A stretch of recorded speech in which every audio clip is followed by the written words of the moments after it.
Sebuah pemandangan yang memilukan, ribuan jemaah haji Indonesia yang telah membayar biaya haji resmi, menunggu di tengah panasnya Arafah, tanpa tenda, tanpa air cukup, tanpa tempat istirahat. Sebagian terduduk lemas di jalan, lainnya berdiri sambil memegangi kepala karena pusing. Di sekeliling mereka, padang terbuka terbakar terik mentari. Tidak ada perlindungan, tidak ada kepastian. Bukan karena mereka jemaah ilegal. Bukan karena mereka telat datang. Bukan karena mereka tidak membayar. Tapi karena sistem pengelolaan yang seharusnya menjamin kenyamanan mereka justru tidak berjalan sebagaimana mestinya. Tenda yang semestinya tersedia, hilang entah kemana.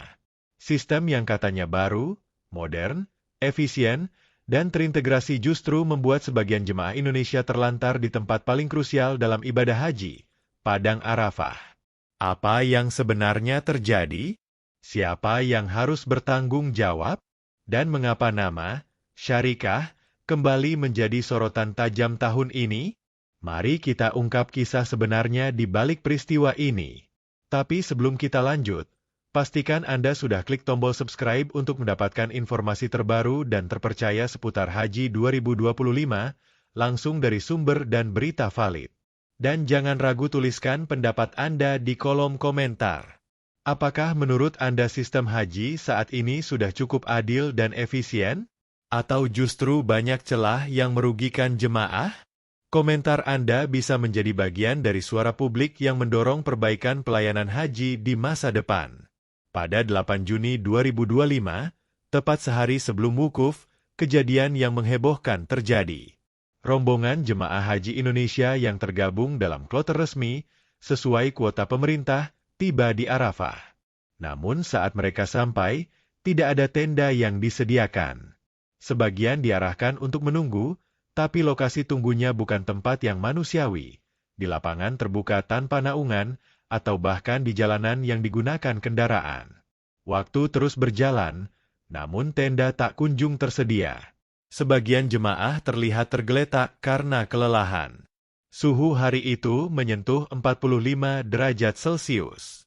Jemaah lansia mulai menunjukkan gejala dehidrasi dan kelelahan akut. Sementara itu, air minum pun terbatas. Petugas Haji Indonesia tampak limpungan mencari kejelasan dari pihak penyelenggara layanan di Arab Saudi. Sistem ini dikenal dengan nama Syarikah, sebuah skema baru yang dikembangkan pemerintah Arab Saudi pasca pandemi. Syarikah adalah sistem yang mengatur semua aspek pelayanan jemaah, akomodasi, konsumsi, transportasi, dan termasuk tenda di Arafah dan Mina.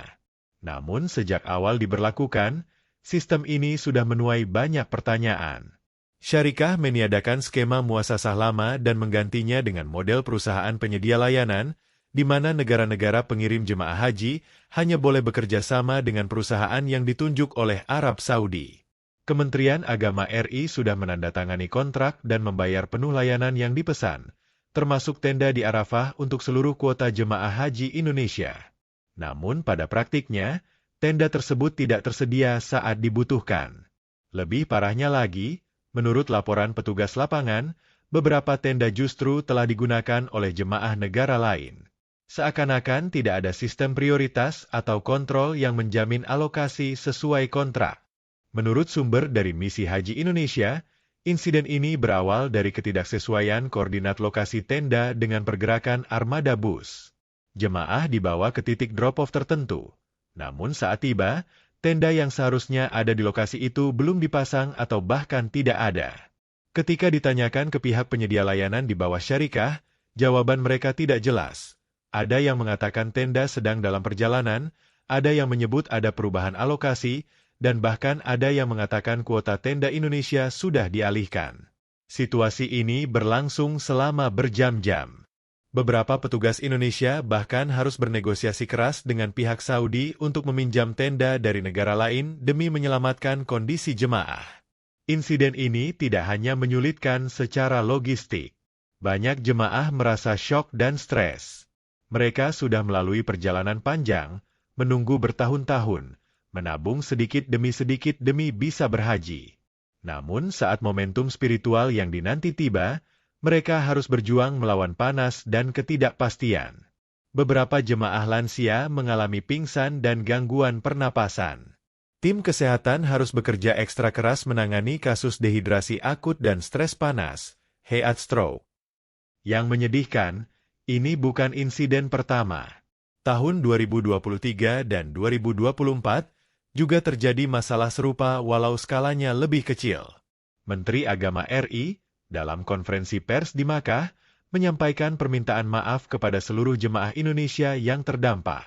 Ia menyatakan bahwa seluruh layanan termasuk tenda sudah dibayar lunas dan sesuai kontrak. Menteri juga mengaku pihaknya sudah melayangkan protes resmi kepada penyelenggara Saudi dan menuntut adanya evaluasi terhadap sistem syarikah. Namun sayangnya, dalam sistem saat ini, pemerintah Indonesia tidak memiliki kontrol penuh. Segala bentuk layanan tergantung pada penyedia Saudi yang ditunjuk, sehingga ketika terjadi kelalaian, ruang gerak perbaikan sangat terbatas. Buntut dari insiden ini, berbagai pihak di Indonesia mulai bersuara. Komisi 8 DPR RI mendesak agar pemerintah meninjau ulang keikutsertaan dalam sistem syarikah jika kelalaian terus berulang. Ormas Islam besar seperti NU dan Muhammadiyah menyarankan audit terbuka dan publikasi isi kontrak layanan haji antara Indonesia dan Saudi. Para pengamat haji menyebut bahwa sistem ini rawan tidak transparan dan berpotensi merugikan jemaah. Beberapa aktivis bahkan menyebut bahwa Indonesia, sebagai negara pengirim jemaah terbesar di dunia, seharusnya memiliki daya tawar lebih besar, bukan justru menjadi pihak yang pasrah dan menerima risiko sistem yang lemah. Tragedi kecil ini bisa menjadi pelajaran besar, bahwa pelaksanaan ibadah haji bukan hanya soal niat dan ritual, tapi juga soal manajemen, tanggung jawab, dan keadilan dalam pelayanan. Sistem syarikah, yang digadang-gadang sebagai solusi modern, ternyata menyimpan banyak masalah mendasar.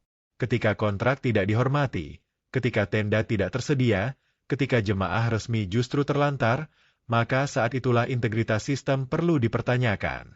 Indonesia wajib bersikap lebih tegas.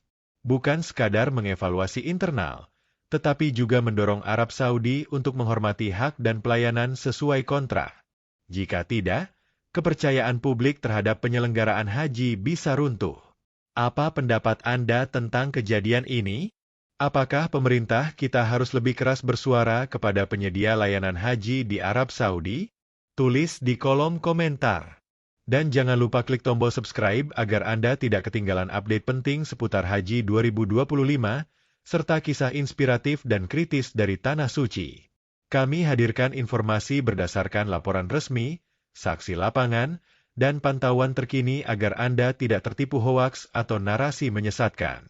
Sampai jumpa di video berikutnya. Wassalamualaikum warahmatullahi wabarakatuh.